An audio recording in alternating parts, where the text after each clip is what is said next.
But first up, shame on the Democrats. That's the subject of the riff. Democrats have no shame.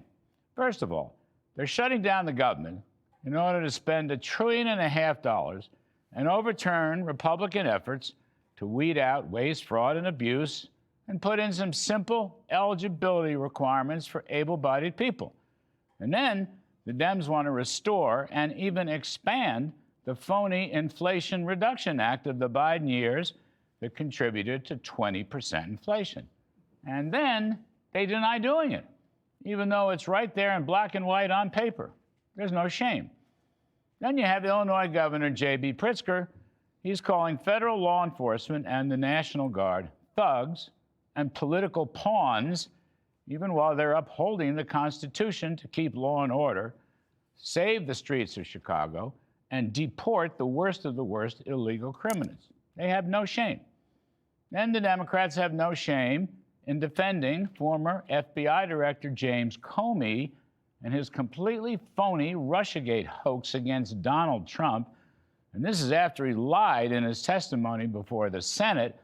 Now he's pleading not guilty, and of course, no Democrat is willing to stand up against him.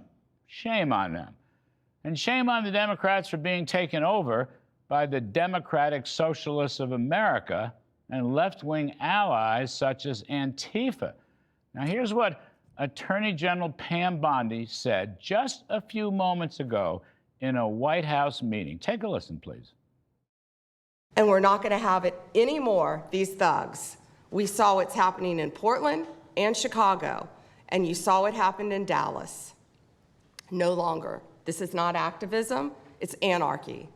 We can't and we will not let masked terrorists burn our buildings, attack our law enforcement, and intimidate our communities. Well said, AG. Now, shame on the Democrats for allowing phony special counsel Jack Smith to weaponize the Biden FBI surveillance of 8 sitting U.S. Republican senators. Looking for dirt on it, you guessed, Donald Trump, of course. You know there was digital tapping going on, and perhaps wiretapping of their phone calls as well.